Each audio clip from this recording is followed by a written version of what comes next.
नमस्कार, बहुत स्वागत है आपका और आप देख रहे हैं इंडिया वॉइस। मैं हूं आपके साथ आनंद विजय सिंह और बुलेटिन में बात हरियाणा की। करनाल से खबर, केंद्रीय मंत्री मनोहर लाल और पूर्व मुख्यमंत्री भूपिंदर सिंह हुड्डा के बीच राजनीतिक सेवानिवृत्ति और उम्र को लेकर बयानबाजी शुरू हो गई है। चुनाव परिणामों के बाद जारी राजनीतिक प्रतिद्वंदता को यह दर्शा रही है। इस बीच नीट के मुद्दे पर चर्चा करते हुए केंद्रीय मंत्री मनोहर लाल ने पेपर लीक की घटना को दुर्भाग्यपूर्ण बताया और दोषियों के खिलाफ सख्त कार्रवाई का आश्वासन भी दिया है। और साथ ही उन्होंने कहा कि इस मामले की जांच चल रही है, जल्द ही दोबारा परीक्षा कराई जाएगी, जिसकी तारीख का ऐलान भी कर दिया गया है। 21 जून को फिर से इसकी परीक्षा कराई जाएगी और उसको लेकर उन्होंने कहा पार्टी के तमाम कार्यकर्ताओं के साथ भी और नेताओं के साथ भी इस दौरान उनकी बातचीत हुई और जो सवाल वर्तमान राजनीति में है उसको लेकर भी उन्होंने अपने बयान दिए, प्रतिक्रिया दी।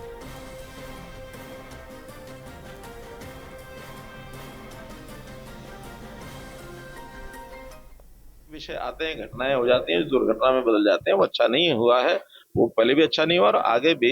मैं तो अपील करूंगा विद्यार्थियों से कि ऐसा कोई विषय आता है उसको बड़े साहस के साथ, बल के साथ उसके सामना करना चाहिए। और नीट परीक्षा अगर मान लो रद्द हुई है तो दोबारा से नीट परीक्षा तो बहुत जल्दी होगी ही, लेकिन जिन लोगों ने इन्होंने काम को अंजाम दिया है उनको बख्शा नहीं जाएगा। उसके लिए एक कमेटी भी बन गई है, विषय सीबीआई को शायद चला गया होगा और उसके ऊपर कार्रवाई होगी। और खबर हिसार से है, जहां हरियाणा के कैबिनेट मंत्री रणबीर सिंह गंगवा ने कहा कि भारतीय जनता पार्टी का 2 दिवसीय प्रशिक्षण कार्यक्रम पार्टी अनुशासन, संगठनात्मक मजबूती और सुशासन पर केंद्रित है। उन्होंने बताया कि इस कार्यक्रम में ईंधन बचत की अपील, बेहतर यातायात प्रबंधन और बाढ़ नियंत्रण जैसे महत्वपूर्ण विषयों पर भी चर्चा की गई।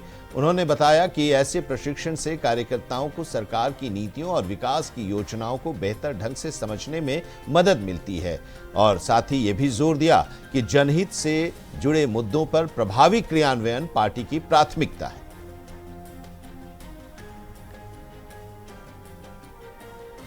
आज भारतीय जनता पार्टी का 2 दिवसीय ये प्रशिक्षण शिविर है, पूरे देश भर के अंदर है।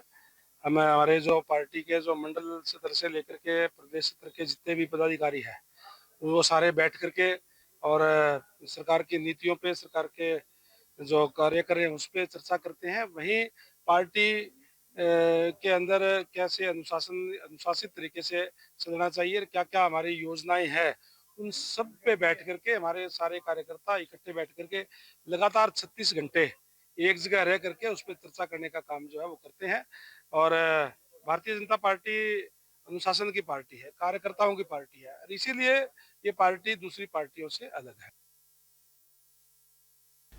और खबर चंडीगढ़ से, जहां हरियाणा में नेता प्रतिपक्ष भूपिंदर सिंह हुड्डा ने बढ़ती महंगाई को लेकर सरकार पर निशाना साधा। उन्होंने कहा कि महंगाई की वजह से आम लोगों की आर्थिक स्थिति कमजोर हो गई है और हर जरूरी वस्तु महंगी होती जा रही है।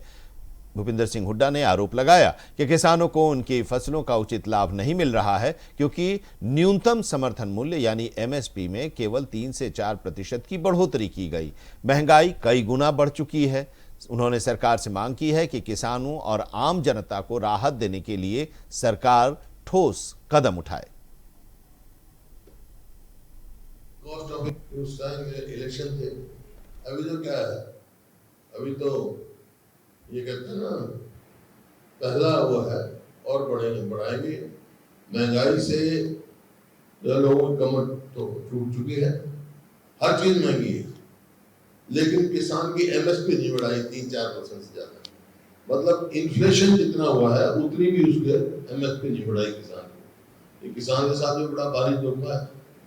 तो आप उसका देखो ना, आप कितना डीजल पेट्रोल कहां से कहां पहुंच गया, कॉस्ट ऑफ इनपुट फर्टिलाइजर कहां से पहुंच के। अब सीजन आ रहा है, किसान को खाद नहीं मिलेगा, लाइनों में खड़े रहेंगे। जब मेहनत करे फसल पैदा करता है तो उसको एमएसपी नहीं मिलती। और खबर रोहतक से, जहां भिवानी के 28 वर्षीय मस्तिष्क मृत यानी ब्रेन डेड युवक के परिवार ने पीजीआईएमएस रोहतक में अंगदान कर मानवीयता की मिसाल पेश की है। इस अंगदान से कई प्रत्यारोपण सफल हुए हैं और करीब 8 मरीजों की जान बचाई गई। डॉक्टरों के मुताबिक युवक के अंगों को तत्काल जरूरतमंद मरीजों में ट्रांसप्लांट किया गया। परिवार ने कठिन समय में भी दूसरों को जीवन देने का निर्णय लेकर समाज को प्रेरणा दी। पीजीआईएमएस की टीम ने समन्वित प्रक्रिया के तहत अंगों का सुरक्षित प्रत्यारोपण सुनिश्चित किया। यह मामला अंगदान के महत्व और जागरूकता को दर्शाता है। अस्पताल ने सभी प्रक्रियाएं समय पर पूरी कर ली।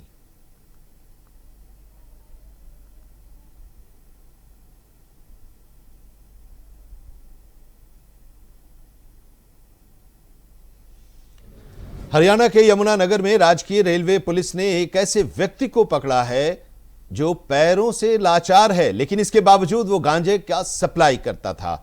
रेलवे पुलिस जांच अधिकारी सब इंस्पेक्टर बोधराज ने बताया कि उन्हें अपने मुखबिर से ही इसके बारे में सूचना मिली थी कि एक दिव्यांग युवक पुल के पास बैठा हुआ है, उसके पास गांजा हो सकता है। टीम बनाकर मौके पर वो पहुंचे, युवक से पूछताछ की, तलाशी ली गई उसकी, तो उसके पास से 5 किलो गांजा बरामद हुआ और इसकी कीमत 1 लाख के करीब बताई गई है। उन्होंने बताया कि यह व्यक्ति पश्चिम बिहार से गांजा लाकर सप्लाई करता था। पहले भी वो ऐसा कार्य कर चुका है। उन्होंने बताया कि यह व्यक्ति यहाँ पहले एक फैक्ट्री में काम करता था और उसी दौरान उसे पता चला कि गांजा की सप्लाई होती है और उसके बाद गांजे सप्लाई का काम उसने शुरू कर दिया। अवैध ढंग से जो गांजे का कारोबार चलता है उसमें वो शामिल हो गया। कहां से और कैसे वो गांजे की सप्लाई करता था, उसका क्या नेटवर्क है, इसके बारे में पुलिस पूछताछ कर रही है। यमुनानगर रेलवे स्टेशन, यमुनानगर जगाधरी, पीछे अंबाला साइड में पुल के पास बैठा हुआ था। हाँ, ये नहीं एक दो बार पहले भी ये यहाँ गांजा सप्लाई कर चुका है। ये दिव्यांग है, उसका ये फ़ायदा उठाता है। कोई शक इसके ऊपर करता नहीं, इसलिए ये फिर फ़ायदा उठाते हैं। ये पहले किसी फैक्ट्री में काम करता था, तो वहाँ भैया जो यूपी बिहार के रहने वाले जो मजदूर प्रवासी यहाँ काम करते हैं, वो गांजा पीते होंगे। तो इन्होंने सोचा कि इसमें मोटी कमाई है, तो क्यों ना मैं पश्चिम बिहार से वहाँ गांजा मिल जाता होगा, माओवादी एरिया, तो वहाँ ले आके ये यहाँ सप्लाई करने के चक्कर में थे। और खबर फरीदाबाद से, जहां एक गर्भवती महिला का कथित तौर पर अस्पताल के गेट खोलने में देरी होने के कारण पार्किंग में ही प्रसव हो गया, जिससे परिजनों में आक्रोश फैल गया। परिवार ने अस्पताल प्रशासन पर गंभीर लापरवाही का आरोप लगाया और जिम्मेदार कर्मचारियों के खिलाफ कार्रवाई की मांग की है। इस घटना के बाद से मौके पर हड़कंप मचा हुआ है। महिला और नवजात को तुरंत अस्पताल के अंदर ले जाकर उसका उपचार कराया गया। डिप्टी सिविल सर्जन ने इस मामले के बारे में जानकारी दी और कहा कि घटना की जांच की जा रही है, रिपोर्ट के आधार पर आवश्यक कार्रवाई की जाएगी। पेशेंट बड़ौली से आई थी, फुल्ली डायलेटेड थी, शायद 6th या 4th ग्रेविडा थी। तो कई बार ये वहां पे जब वो गेट पे वो ओपीडी के दरवाजे पे आई कि ओपीडी रात को बंद होता है, तो वो उनको पीछे वाले गेट से जाना था, जो शायद वो होपलेस हो गए होंगे, उस टाइम उनको पता नहीं पड़ा था। लेकिन जैसे ही वो ऊपर गए थे तो स्टाफ वापस से नीचे जल्दी से आ गई थी सारे इंस्ट्रूमेंट लेके, और उसके बाद जो डिलीवरी हुई थी उन्होंने कर दी थी। स्टाफ को 5 मिनट अपना सामान इकट्ठा करके नीचे लाने में टाइम लगा।